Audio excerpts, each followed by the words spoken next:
All right, people are flooding in. What's up, everyone?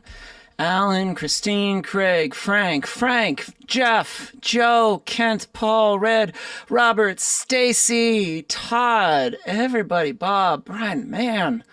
Just let everybody slowly come in over time. Uh, awesome. If you are pumped, just give a little. I'd love to know where you guys are right now. Just type in the chat. Where's everybody from right now? If you guys want to know, I'm from Pittsburgh, Pennsylvania. But I'd love to know Jacksonville, Florida, nice Philly, Santa Fe, Hot River, North Carolina, Grand Rapids, Los Angeles, San Diego, Washington, New Hampshire, Brunswick, Maine, Vancouver, Washington. Nice. Go Bills. Hey man, tuning in from Scotland. Well, shit. We got Columbus, Ohio, Cape Cod, Massachusetts. Nice. Atlanta. Excellent. Brooklyn. I am super excited. We're going to give it like one more second. Bob, yes, I'm looking forward to the boot camp too. Valley Forge, Carolyn. That's awesome. Cheers from San Francisco. More people. Love it. Well, we'll give it like one more minute maybe, and then we'll just delve into it. I'm super pumped because, well, I love talking about guitar. And we're not just going to talk about guitar. We're going to talk about it when it relates to recording. Because the number one thing I hear constantly from people, my demos sound thin. My demos don't sound that big. My demos, I wish could take to the next level. It just doesn't feel that good. I wish my work tape was bigger. Now, there's a lot of answers there, and sometimes that's filled with so much. Now, it could be that, yes, there's some recording things that we can work on, but a lot of the time it's guitar things that we can also work on to enhance and make our recording sound better, bigger, our hooks hookier. So we're going to get into all of that. I love it. As far as questions go, I'm going to make sure that there's a chunk of time at the end where if you've got questions, please feel free to raise your hand. I will be happy to answer your question. There's even a Q&A section right down there. James, we will get into some of that too. Biggest challenge, EQing acoustic guitars against vocals, where to cut, where to add. We're going to get into all of that. Where do you know when you should have a guitar? When do you know you should layer a guitar? What should you layer it with? There's tons of things that we're going to get into. But the first thing, which some of you may be asking, who the hell are you? And that's you should always ask that question when someone's about to tell you something, because it's like, what have you done and why are you telling me this? So my rough background, I was in bands for a very, very long time. I was in pop punk bands, and I was in one that did pretty well. We were on Warped Tour. We played with other bands that were in our genre that we opened for. We did tours that broke even. But eventually that kind of ran out of steam. And I found myself teaching guitar at a small school. And I was nervous as hell because I was like, what do I know about guitar? Well, when I started teaching, I realized I actually knew there were some things that I was already doing that I had taken for granted. But when you start teaching, you start to dissect and inform other people, hey, this is how you start. And it was great. But the biggest schooling I got for myself, and I got paid to school myself in the craft of songwriting, my ears were opened up to a ton of top 40 songs. So essentially, when I was in my little punk bubble, that's all I listened to. And I would say things like, oh, the radio's stupid, it's awful, blah, blah, blah, blah, blah. But when I started teaching, I was teaching 6 days a week, maybe 5 to 8 hours a day. And I was teaching the same top 40 songs over and over and over and over and over again. And my rule was I was not going to belittle a song for a student that wanted to learn it, because like, what kind of jerk would do that? I wanted to make sure that if they're enthusiastic, I got to be enthusiastic about it too. I want them to love the instrument. And so if that song is making them love it, awesome. So I was suddenly dissecting all these top 40 songs in different genres. I was getting into Americana. I was getting into folk. I was getting into pop. I was getting into pop rock. I was getting into different types of metal, country pop. And I was like absorbing all these songs, basically for 4 years. And then eventually songwriting just didn't let go of me. And I was like, I need to do this again. So what do I do? And I was like, well, I want to write for commercials. I want to write commercial songwriting too for other artists. I need to do that somehow. And so started taking classes. But the one thing I realized as I was taking classes in sync licensing and writing better melodies and writing more towards artists, the one thing that was working in my favor, all this time of listening to songs and dissecting them, understanding chord progressions, listening intently to the production and what was happening, I absorbed all of that. So when it time to recreate songs with co-writers and recreate all these songs, I was doing it pretty well. And eventually all my students were co-writers that were all trying to get better at their guitar and being like, how do you do that thing that we do in a write? And I'm like, what thing? And they're like, well, you know, to say this, this, and this. And I'm like, I didn't even know I was doing that. It was another revelation of like, oh, I think I need to share this more and more. And eventually a lot of my songs landed placements, a ton. And for people that may not be sure what placements are, that's music related to TV, film, advertising. I've had a ton of songs cut by different artists that I've worked with through MTV, VH1, Showtime, NPR, Fox Sports, the History Channel, so many other ones. And then Target, that's other brands, Target. And I've landed stuff with artists that are indie pop, country pop, all over the place. I got an Emmy last year for a commercial that I scored. And so it really opened a lot of doors. And what we're going to walk through today is how can we spice up our recordings, mainly when it comes to guitar. So we're going to talk about 3 things. The first thing and the most crucial thing is going to be active listening. The thing that I just talked about at the very beginning. Now I'd be curious, put a 1 in the comment section if you do active listening, or 2 if you've kind of heard of it, but you don't do it as often. All right, we got 1, we got 2, do it, yeah. Okay. Nice. It's nice to see. Okay. Define active listening. So for me, Paul, an active listening, what I do is I will take maybe a couple songs that I find really interesting. I'll go into Spotify and I'll go into New Boots. I'll go into Top 40, and then I'll create a playlist of maybe, I don't know, maybe 10 to 12 songs. And for the next 2 weeks, those are my songs. I listen to them over and over and over again. I'm listening to production value. I'm listening to progressions. I'm listening to melodies. I'm grabbing my guitar and picking them out. Because the thing that we're going to talk about too when it comes to upping your production for guitar is there's a difference between soloing and there's a difference to soloing and making a hook. A hook needs to be a huge, huge, huge part of your song. It keeps the listener engaged. It keeps them going to the section, next section, next section. And when I'm active listening and I've got those songs in a particular playlist for a couple weeks, I'm listening to the different hooks, the different melodic lines that are happening because I want to absorb that. I want that to come out in my songs, different variations. Because hooks are great to have at the beginning, the middle, your bridge, everywhere in your song. Because sometimes I get that question, can you have too many hooks in your song? No, you cannot have too many hooks in your song. Hooks are great because it keeps the listener engaged. And when people think that, they're like, well, how many notes should a hook have? Should it have 12? How many is too many?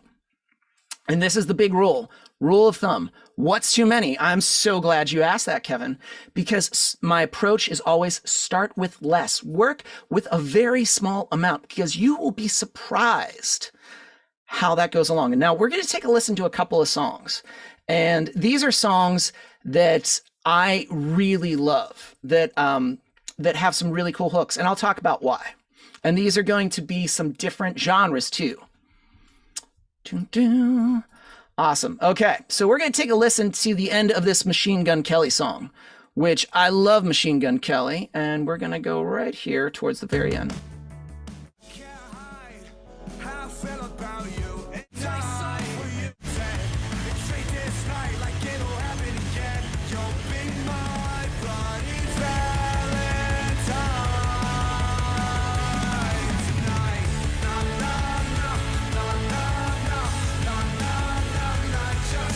And what I love about that guitar hook, it's emphasizing the na-nas, because you could just have those na-nas separate, but that layered guitar over top of it, it's buried. It's not up, front and center, but it's just there enough.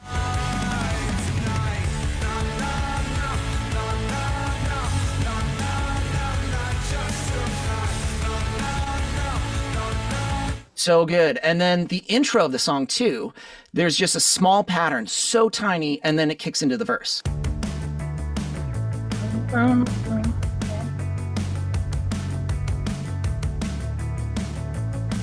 The power of a good catchy hook is it can stand by itself as an intro, a closer, a middle, or an end. It's whatever it needs to be. Now let's take a look at another one. Breathing Underwater, great band from Nashville, Mike Meiers and the Branches.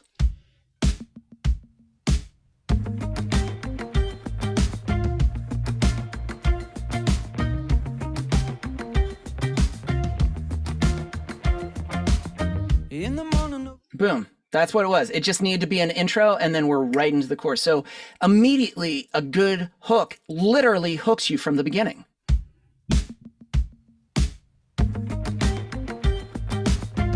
Cool. Let's go into Zayd Wolf. Now, this one is great because it's multi-purpose. This is a multi-purpose hook. And what I mean by that, it starts as an intro. It's damn good. And then it buries itself in the background. During a verse, during a chorus, where it's the same thing, but you don't notice it. It's not trying to be front and center. It's literally just supporting that vocal hook.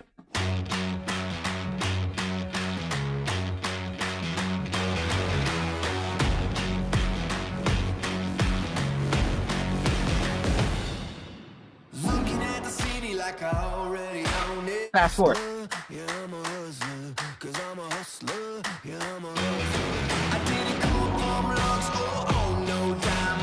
It's kind of cool because it didn't appear in that second verse, but right here during the first verse, but the second verse it did.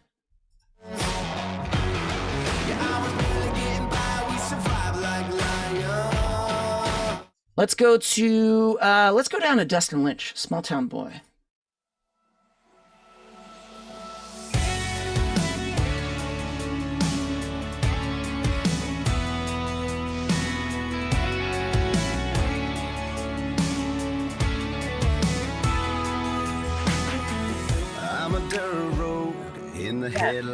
That's not a solo. That's a great opener. Are you starting to see a trend where a lot of these are starting out the song because it pulls you in? It's that thing that just kind of tugs on you. What's another good one? Butch Walker. Here we go. I'm a huge Butch Walker fan. Let's go right about here. Yeah.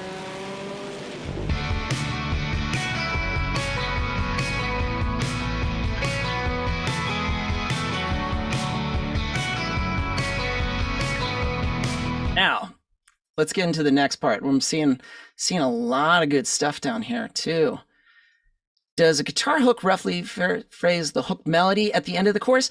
Sometimes it can, sometimes it doesn't. It can always, what's a great thing about a hook, it's whatever you want it to be. So sometimes it will mimic or play on the vocal melody. For instance, one of my favorite albums by Weezer is the Green Album.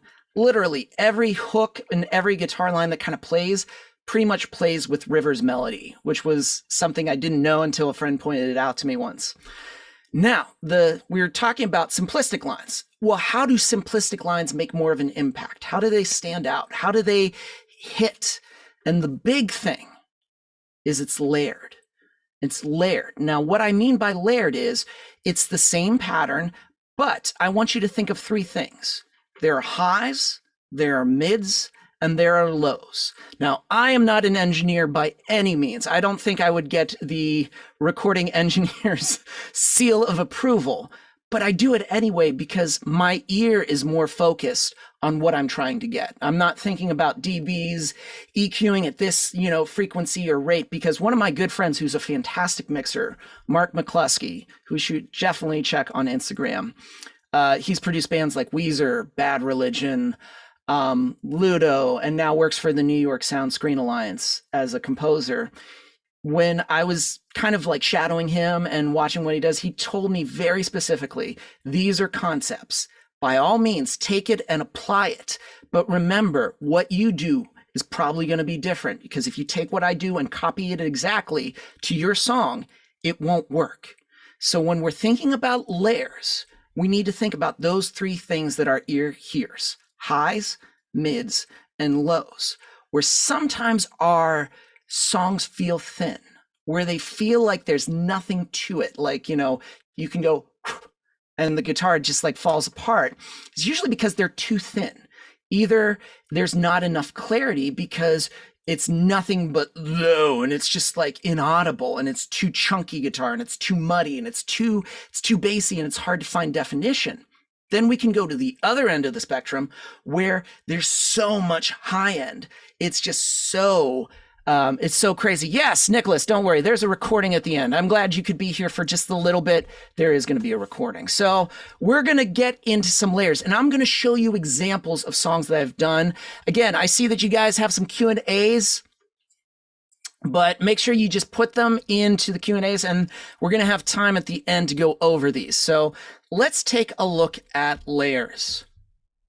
Going to share. Now, this works for literally any DAW. This is not a tutorial in Logic. This is what I happen to use. This can work if you use Studio One, Ableton, Pro Tools.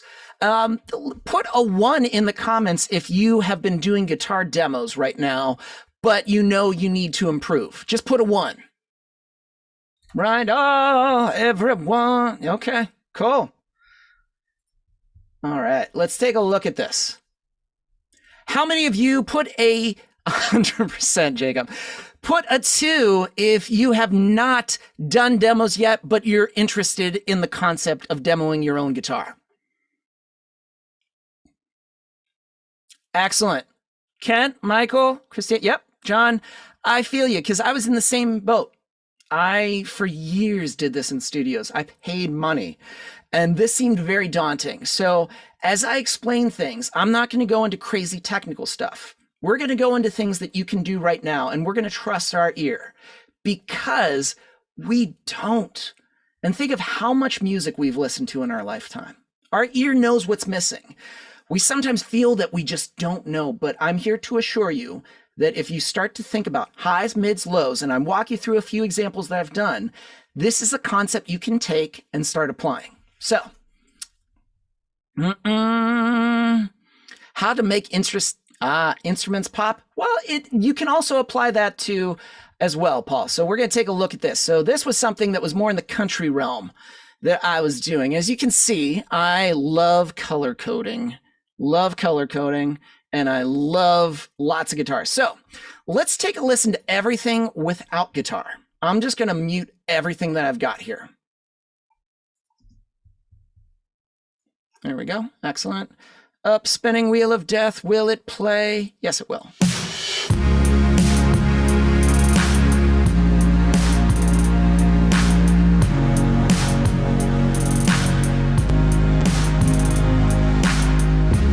Cool. So it was kind of a country pop tune that we were writing, and it started off with guitars.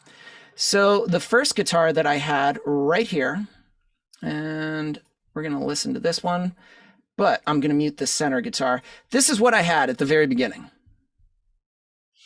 Oh.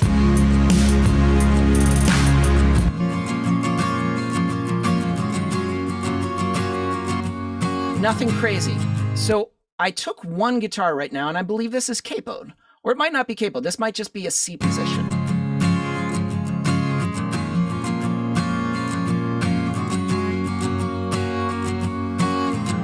So I had one, and I literally, sometimes all you've got to do to make it pop a little bit more is track another guitar that's doing the exact same thing, one right and one left.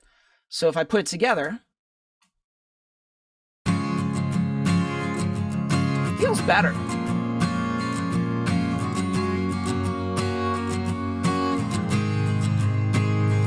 Now, the issue I was running into, I was like, okay, that sounds good, but I want it to pop just a little bit more, and I want it to be a little bit more janglier. And that's not a technical term.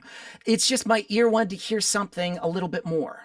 So I capoed it another position. So I took my guitar, literally just the same chords, but I capoed it a little bit higher to where I wanted it to be almost like I was playing a mandolin, nice and jangly.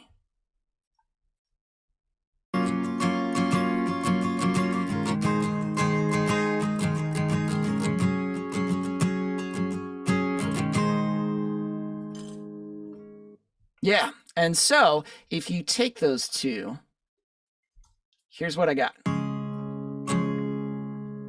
Oh, let's just take those. And here we go. These are all of them together.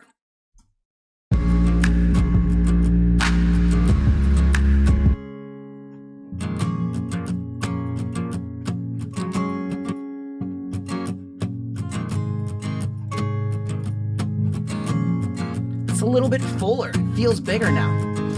The same concept I'm going to apply to my electric. So here's where sometimes guitars also sound thin or they just feel muddy, is because the guitars are trying to do everything. The same pattern, same strumming pattern, same feel.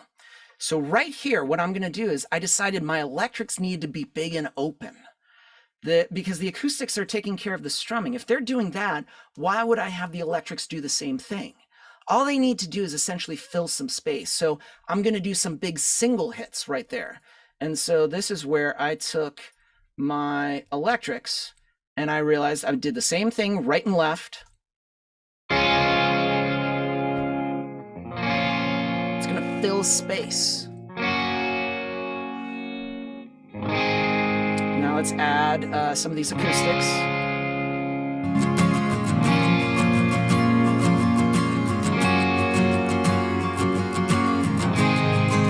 Now, as the song progressed, I realized I don't want to do the exact same thing for chorus 2, the final chorus. There needs to be something different.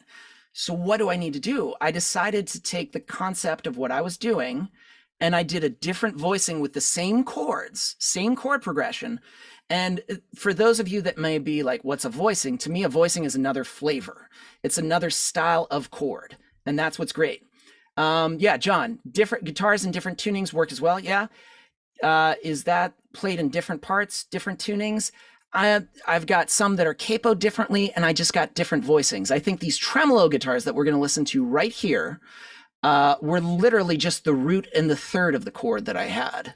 And I played the third an octave higher, which gave this kind of cool, here we go. Let's take a listen.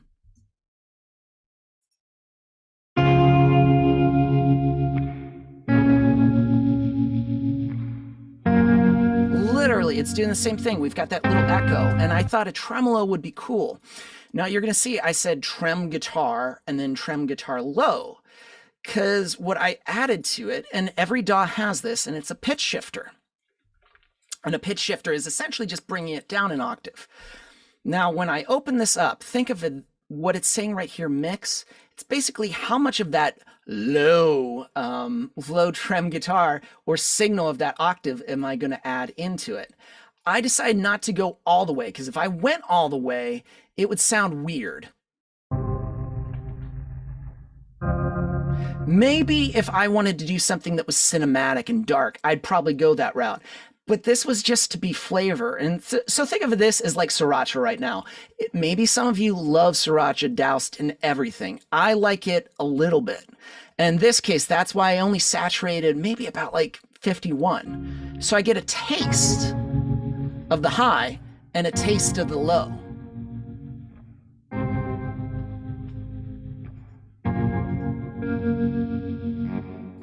There we go.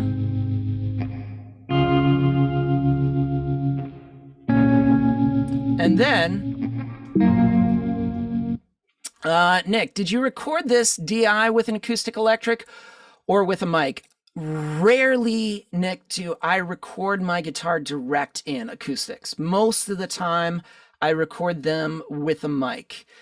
Mainly because it's just, I feel like you get a better clarity of sound with your mic. And you don't need something crazy.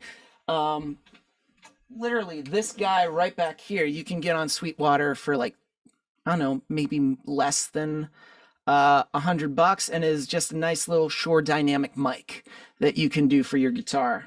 And then as far as the other guitars, I used my Kemper. So I had my Kemper right there. Now, if I put this together along with all the other electrics that I have, here's what I got.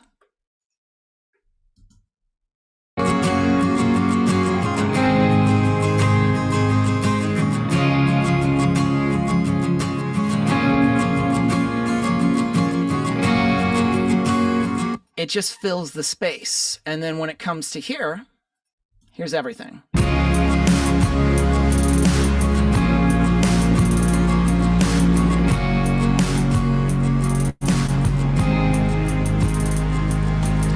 And then other things like, let's talk about a hook. I decided this was going to be something someone would top line and write a melody over.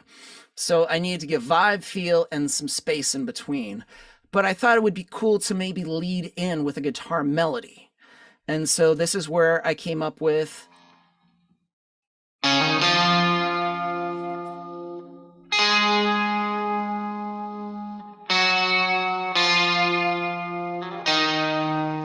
super simple, nothing crazy, and I had a high version that I used at first.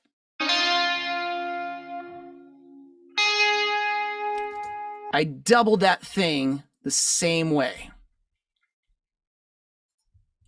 So right there.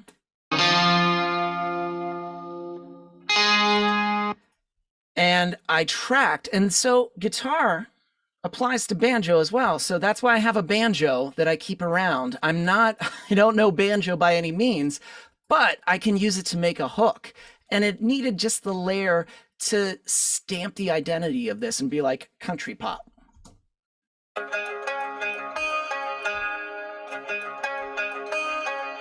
And to make it just a little weird and interesting, I added a chorus, 2 chorus pedals to this to just make it just like, I don't know, just something different so that when you have everything together,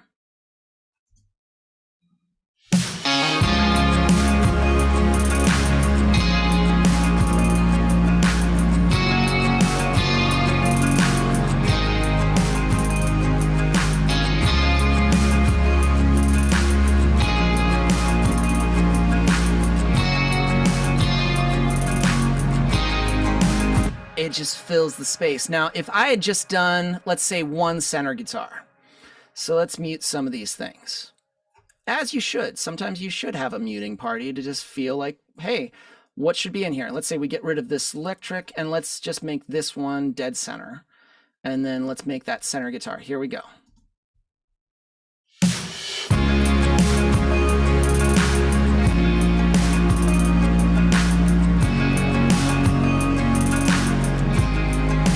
Let's get rid of the banjo. It's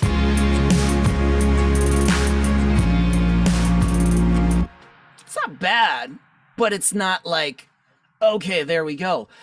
Literally, a lot of these things are layering the same chords, maybe capo differently, different voicings, where it's the same pattern. So think of voicings when it comes to layers. The next thing, make sure all your guitars aren't competing with different strumming patterns. That is always a huge thing.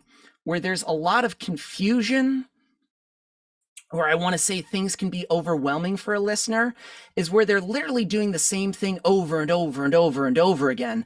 And it's almost like white noise to a listener. They're getting just so their ear gets used to that same pattern over and over and over. It's just like, yeah, it's just not going to do it. Anyone, let's see, anyone hearing this in stereo? You're probably only going to hear mono. Zoom is not always the greatest, Brian. That, Kevin, is Logic. That's what I use. Do you demo with percussion key tracks, or do you have more success recording a live rhythm section? Everything that I do, Michael, is out of this bedroom. So when it comes to drums, either I'm using Easy Drummer, Logic Drummer, mapping them out, using those particularly, and that's it. If we're lucky enough to have maybe a drummer, which occasionally happens, we might do that. But everything pretty much is tracked by me in here, in what should be a bedroom. Let's see what else. How would you mix a single guitar with a single vocal? Well, here's what I would say. I would probably say your guitar needs layered. If you're doing a mix, let's say particularly for, let's say we're trying to pitch to country. We want to do like a great, I don't know, like to a country artist. That guitar needs to be tight, number one. That needs to be tracked to a metronome. That needs to have really strong. It needs to be strong rhythmically, and it also has to be strong dynamically. You've got to take me on a journey in terms of your verse chorus structure. It cannot be the same strumming and at the same volume every time. If not, it's flatlined all the way. So it needs dynamics to build. If you don't have that, if you don't have dynamics in a single guitar, it's going to be very flat. So sometimes having maybe, let's say I'm in G. So I'm using, let's say I'm in G. I have the, let's say it's G, E minor, and C. The one thing I would probably do is I'd capo all the way up to 7, and that way I could play with C, F, A minor, and G, but I'm still in the key of G. They're different shapes, but I'm getting the exact same progression that I was playing down here, and I can blend those two guitars between. As I would say when it comes to with vocalists, I love working with layers and having doubles of the lead, because for a lot of voices sometimes it really thickens up the song. And if you just start to layer some things like basic guitar and your vocals, you realize sometimes, oh, I don't really need anything else. Or you go, actually, I might need just a few more things to fill it out. But I always start with layering my guitar, rhythm guitar, with a couple voicings to just fill it out, and the same with my vocals. I agree, Kevin. I like Luna. I actually have a copy because I got an Apollo 6 this year and it came with Luna, and I haven't used it yet, but it looks really good. How do you decide panning so tracks don't compete? I just make it just a standard for me. If I have rhythm guitars that are doing the exact same thing, one will be left, one will be right. Same thing with electrics, left and right. From there, like for instance, in that track, I decided to pan the banjo off to the left side and really bury it because it wasn't meant to be that front and center, and just push it back. Sometimes with leads, I'll keep dead center and just like up front. Now let's take a look at one more and we'll get into some more questions. I want to take a look at, yes, let's do, this is a good one right here. Yeah, I'm going to pull this one up. You guys are asking some good questions. Now, I'd love to know if you pitch a lot of songs for sync licensing, put a 1. If some of you pitch for artists and country, put a 2. And if you're just trying to do for yourself, just press 3. 1 and 2. Yeah. 1 and 3. Nice. I love that. Okay, so let's take a look. Pitching blues and R&B. Nice. 3. Okay, let's do, ooh, yeah, here we go. This is a good one. Nice, Matt. You're doing 3. Kurt, you're doing 3 and 2. Pitching blues and R&B. Jason's doing 3. Spence is doing 3 as well. Now, this one was... this was a pitch that we were doing for a brief. A brief is where you get told, hey, this TV show is looking for something that sounds like da-da-da. And this is where it comes in super helpful for me, layers, because I need to define this very clearly, because with a brief, you need to be on point. I can't be, even if I make a great track that sounds like Led Zeppelin, the Eagles, but they're looking for da-da-da, it doesn't matter how damn good it is. It's going to miss the mark. So in this case, they were asking for something that sounds like Imagine Dragons' Zayd Wolf. And it's gritty. When you listen to their lines, it's not crazy, but it's layered, it's big, it's huge. So all I knew they wanted was huge, huge, huge. It needed to be a punch in the face. And they said it needed to have attitude, sass, swagger. And they described that it was a scene that it was like, it was gearing up for something that was about to happen. It was like some tension was building. They said tension in the show. And that's what I had. So from there, it's up to my head to create and trust my ear. So the first thing, active listening. I've listened to a lot of Zayd Wolf and Imagine Dragons because I've taught a lot of Imagine Dragons, but I've recognized Zayd Wolf all the time in sync. He's gotten so much. So I knew I have to hit that mark. So here's what I did. We're going to go through again. Da, da, da. We got some guitars. And so I started with a very simple minor pentatonic line. So here is the first line. And I'll just solo it up, and I'll just center it too.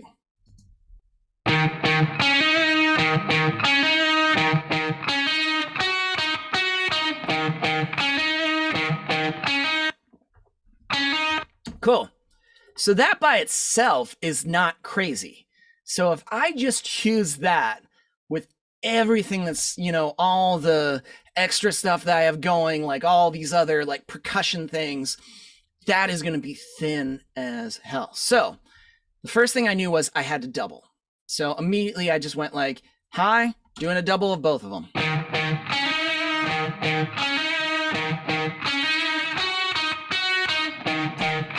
Cool, that pops. Immediately I was like, well, I need to do a low octave. And so I tracked this and doubled these as well. And I added some more grit to it because this was going through my Kemper, and I think I had it set to kind of like, I think it was either a matchless or a Bad Cat amp. And if you're wondering what a Kemper is amp modeling, or amp profiling. They take profiles of real amps and they put it in and they copy it. So I was getting the actual amp, the sound. And so I added one of these things, a decapitator, because it just fuzzes it and it just makes it nasty. Now, the question I always get is, well, how do you know how much drive or, grit? And this is where I say, do it until it sounds horrible, back it off, and then So for instance, if I had this,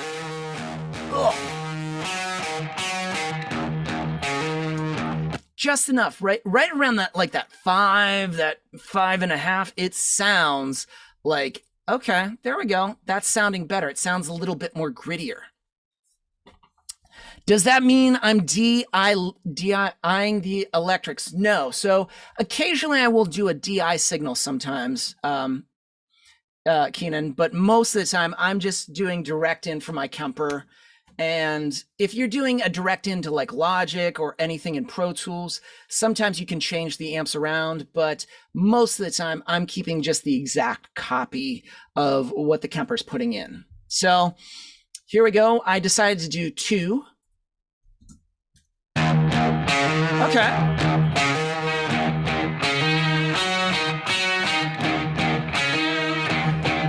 Wasn't bad. I was like, okay, we're getting there. Like, it was starting in my head. The big thing for me when I'm creating is like, does it feel like the thing? Does it feel like I would see this in a show, in a song? Would this be placed somewhere? And the big, that's always the thing I'm asking. And as I mentioned to you guys earlier, I think about layers. So I'm getting some highs, I'm getting some mids. What else can I do? Well, you can take other instruments besides guitar, but they can replicate what your guitar is doing. In this case, I found a fuzzy key that was in Massive. And I was like, okay, well, let's do one that's kind of fuzzy.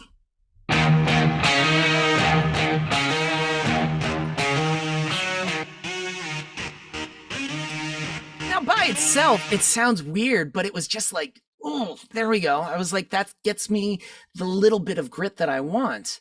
And I was about to just duplicate the exact same thing. And I was like, well, I don't want to have the exact same thing. And this is where I did the same thing in the previous tune. I pitch shifted it down to make it really nasty.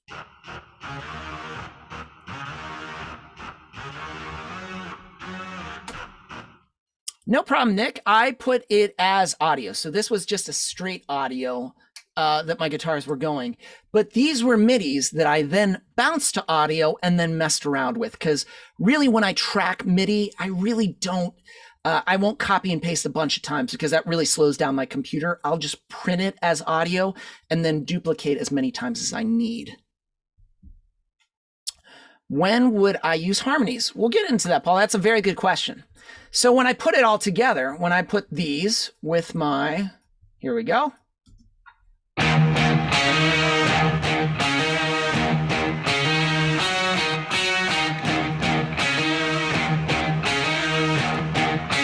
There we go. Now to me, I'm like, okay. And I forget who asked in the question earlier, does this layering, easy for me to say, does this apply to other things? Absolutely. As you can see, when this hit me, and I realized my recordings were starting to sound bigger when I started to layer guitars, because that's how I started. I realized I applied that same concept to a ton of different things. Like I realized a lot of this song needed to be like boots, stomps, hardwood, really punchy things. And so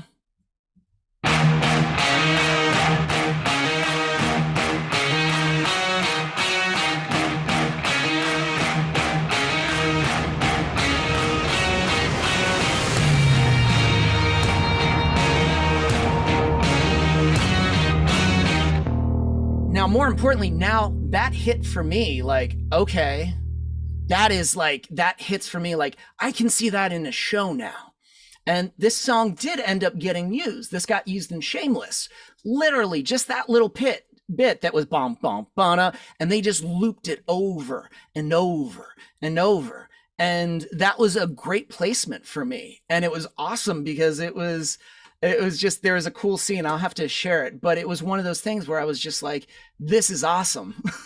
And it just, because I layered it and it was really on point. Now, somebody, let's get back to what you said, Paul, harmonies. This was another thing that was done for, I think this was a reality show, and they were asking for something that was after school, and they were like a punk band. Now for me, this hits home because I was in a punk band. And I was like, all right, so one thing I know, octaves, it's fast, and it's got to be really clean rhythmically. So we're going to take a look at this. And I came with an octave harmony at the end. So let's listen to what the drums and bass are just doing.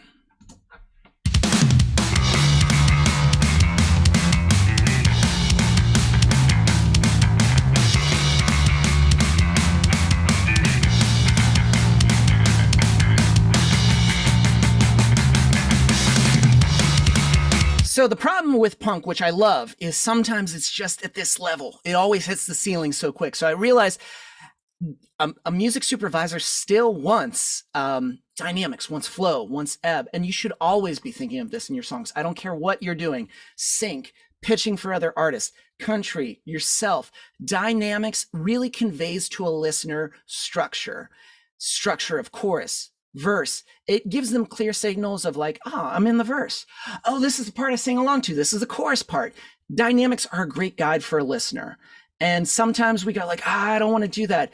You're doing a disservice to the listener. So make sure that you're just very conscious of that. You don't have to be obsessed, but just make sure dynamics are a great guardrail in our songs, and they keep us on the road, and they keep us on the right road for our song. Now, I realized, okay, I'll hit a big chord at the end, at the very beginning, and just let it trail and let the bass and drums kind of lead for the first part of the song. And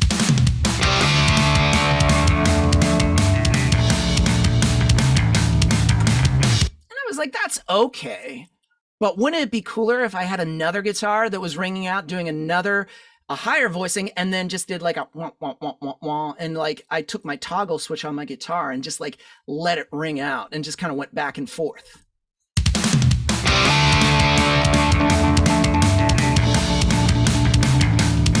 To me, even though that is so minimal, that's like so tiny, that's a hook to me. That's giving a feel and a vibe where it's like, uh-oh, something's coming. And I realized to get into the chorus that was going to be big and open, or chorus, as I should say, everything has to be palm muted, punchy, and then hit you. So let's keep on going.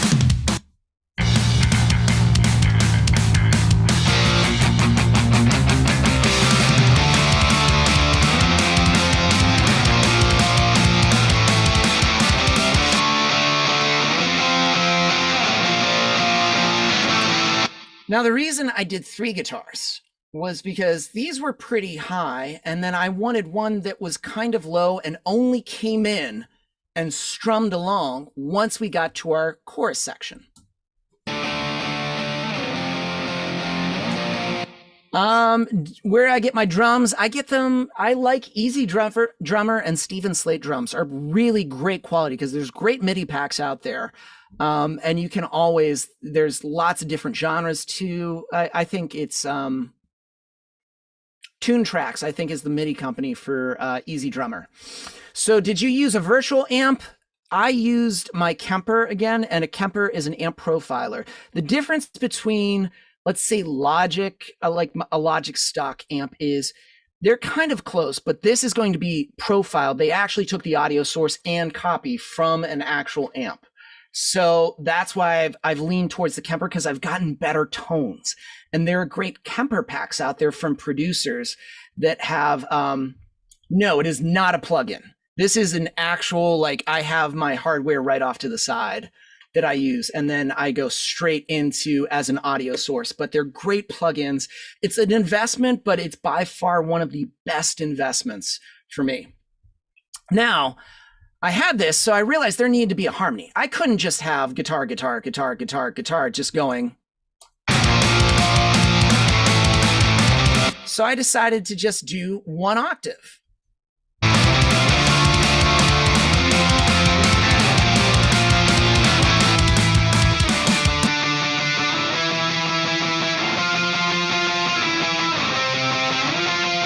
Because usually in that sort of punk genre, it's a lot of octaves that just kind of keep things driving. They're a hook and they just keep on going and they're going back and forth. And it worked really well. But I realized after a while, my ear got bored. That's another thing when you know you need a hook and you need to rethink sections. If you are getting bored, your listener is going to be bored. So I wanted a lot of things to be hooky. And I realized, well, I think I should do an octave. I should do some harmonies at the end.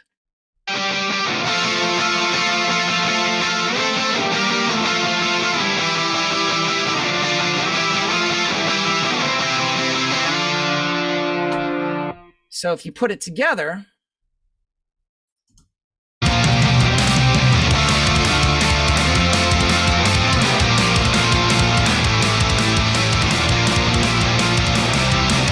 and the one thing that I added in, which was so minuscule, was a slide. Because I was like, you know what? We need a good slide. So I tracked another guitar that literally the only job of that guitar was to slide. And so this is what it was. Because that to me was a transition. Okay, so, whew, man, you guys are still with me. Jeez. Okay, so let's, I am a question machine when I choose to use silence.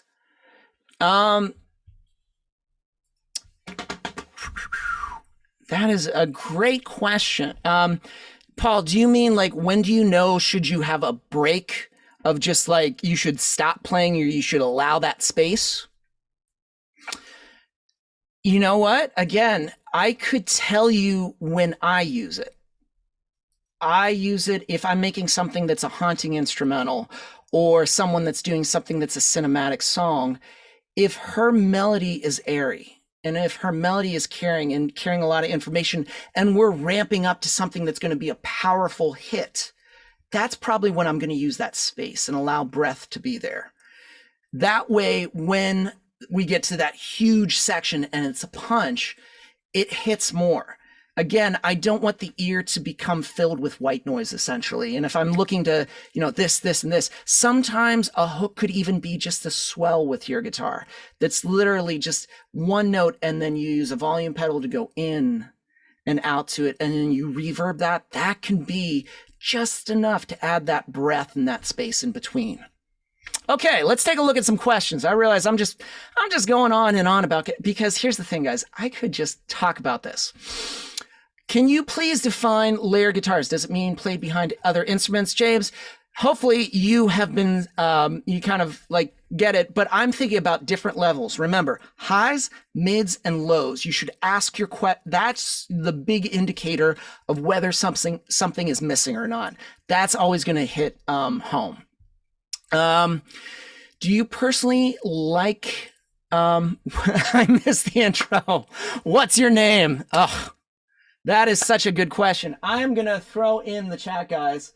My name is Mike Meiers. I'm a songwriter, producer, guitar coach, and you can take a look at my bio here. I'm also a mentor for American Songwriter magazine, and my goal is to essentially help you get on track with your guitar, to use it and utilize it to its full potential for songwriting and demoing, to make sure that you're hitting the mark every time with your guitar. Because the one thing that has allowed me to win Emmys, get placements, essentially track guitar from home as my job. Like, there are so many sites out there like Sound Better, Air Gigs, where people pay you to arrange guitars and do that well, because for so many people, that's so tough. But when you know what to ask, you know how to layer, you think about the genre that you're in, you're actively listening and, disassembling some songs, looking at the hooks, you can absolutely do this for a living. I have made not just like a little bit of a living, but a very comfortable living doing guitar and guitar alone. You can't see, but like, ta-da, this is my office, which is awesome. I used to work at a car wash, FYI. Don't go to a car wash. The chemicals are ridiculous and it scratches your car. Do you personally like a hook tag that mimics the melody? It can, Jason. It can vary as well between, it could vary on the song and the style.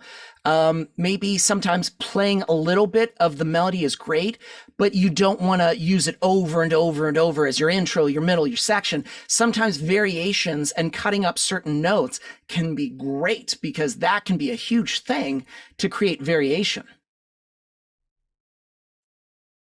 Will you be touching on track and recording a nylon string guitars and Picasso pickups? I have not used those pickups. As far as a nylon string guitar, I have one. Do I track a lot of it? Now, what I would say is you need to be actively practicing and tracking your mic, tracking your guitar with a mic in different positions. One thing that I did early on, I only had one. This was the only mic I had. This was it. This was the dynamic mic. And so I realized I had to get use out of it really well. And so I mic'd my guitar in different positions. So if you are tracking with a nylon string guitar, most likely you're finger picking. You're going to have to judge, does it sound bright? Does it sound muddy? Does it sound empty? Does it sound hollow? Are you going to have to double what you're picking? So that's my thought, Andy. I would have to play around with miking my nylon acoustic and then tracking different times to see what's possible. What tones am I getting? The position of the room. There are things that I will avoid. Right now I have a window that's kind of open, but most of the time I have foam and that's padded. I make sure everything is off, and there's a great section of the room where I know my acoustic is going to sound great. So it depends on your space as well. For miking, recording acoustic guitars, what did you use for those? This little dynamic mic right here. I love it. You can go on Sweetwater. It's less than $100. But the one thing that I do have that you can buy in a pack is a cloud lifter, and lifts that signal so it's present. Like, for instance, I have a cloud lifter on this mic right now. Let's see what else. These are great questions, guys. These are wonderful. Did you record DI with the acoustic electric or with a mic? I will always record my acoustics straight in. Electric, sometimes I will have a DI signal occasionally, but most of the time straight through my Kemper. Is most of the cabling and voicings. I think the other guy used high string guitar, a 12 string. You can, because whatever gets the job done in essentially giving you, again, highs, mids, and lows. And you want that full feeling, a full feeling in your demos. You don't want, so regardless of what it is, you don't want an empty, hollow sound. But I know we were talking about the 12 string. Forrest. I love Forrest. He's such a good dude. The amps that I use, I have a Kemper. I just bought a Helix, which is another amp profiler. Okay. So let's take a look. Harmonies, please. Again, here's what I would say about harmonies. Harmonies can be used if you feel it's going to enhance the song and the hook. For instance, that piece that I played that was the punk rock instrumental, I did that harmony simply because I felt like my ear was getting used to the line. And I knew I needed to spice it up. And I felt like and it was so close to the ending that I didn't want to create a new progression all the way over. So I decided that's when I'm going to add in a harmony just to like spice it up for the listener to be like, oh, okay, there's another section. And another time that I will use a harmony, you can do that when maybe the vocal melody's here, you could do the lower third of the harmony with the guitar. That sometimes emphasizes it even more, which is fantastic. Do you record dry and then add pedals? You can't see, but I have a pedal board underneath my desk, and that's connected to my Kemper. And sometimes I will use that. I think here's an example of when I used, let me find one more. We'll get to man, you guys are still with me. This was only supposed to be 45 minutes, but man, your questions are so good. Right here, let's do one more, and I'll show you an example in which I track something with actual, this is a new song that I've been doing that's kind of, it's inspired by Betty Who and Atlas Genius. If you know, this is a lot more of a pop tune, straight up pop. And it has an 80s vibe and an 80s feel. And so I have two reverb pedals right here that I love. One is by Supermoon. It's the Supermoon by Mr. Black. And the other one is Slow by Walrus Audio. And I had both of these on because this was tracked with pedals and my Kemper.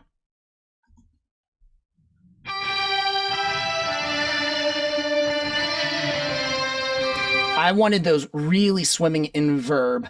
And the same thing with this guitar, which was a chorus effect pedal. So when it kicks in, here we go.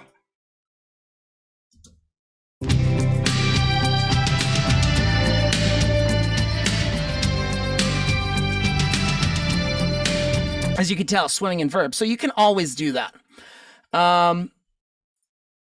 Let's see. Let's get to a couple more questions. Dun, dun. Okay. Oh, we got more in here. Sorry, I meant a nylon string that has in the saddle connected directly to a DI or workstation. I would always suggest, Kevin, most of the time, do your acoustic recordings straight, with a mic. Don't do a DI. DIs they just don't sound good. They sound bad. They sound clippy, and they sound, even if you've got great pickups, by all means, when you're playing live, utilize it. I do that too, but don't do that with, if you're doing a real good recording. I'd rather you get like a great recording with, a mic. Again, that's my opinion too. That's my thought. That's all. Let's see.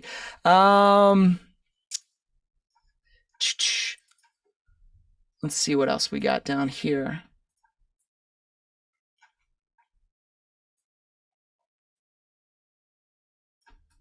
Thanks, Bob. Okay, let's see. Goblo, no problem. I think we're going to wrap it up. When do you break your rules and not for layering? Again, that is going to vary from song to song based on what I think it needs. To break the rules, you have to do it. And then you can be honest with yourself that you were trying to be too clever and it's too crazy. And that to me is, again, just like, then I know I'm trying to be too crazy. Definitely, Joey. I'm looking forward to our mentoring session too. And guys, this was awesome. I love it. Here is, if you want to book a session with me via American Songwriter, I've got two options on there. You can. So if you're looking to get more guitar centered, trying to beef up your demos, you want to get into sync licensing, you want to start working with artists, you can also follow me right here on Instagram at Songwriting for Guitar. So excellent. Very, very good. And thank you so much, guys. I love it. Again, there's my info if you want to hang out and book a session with me. Hopefully, we'll be doing this again because I feel there is a need for this. And if you got questions, where's that info, Paul? It's right in the chat. You're also going to get a replay, which will include my info on how to do that. So hopefully you see it, Paul. It should be right there. All right. You don't see the info, Joey? It should be right. Oh, let's try this again. Hold on, panelists. There we go. There we go. Right there. And then my Instagram is songwriting right there. That's my tag handle. But if you got questions on anything guitar, sync licensing, and want to kind of get into that area, feel free to, now that you got lots of times, feel free to book a session. We'll get more in depth. Thank you for hanging out with me on a Friday at 3 Central. Who would have thought this was possible? All right, guys. Very good. You'll be getting a replay and again with a link for the mentoring sessions. Take it easy, and I'll talk to you soon.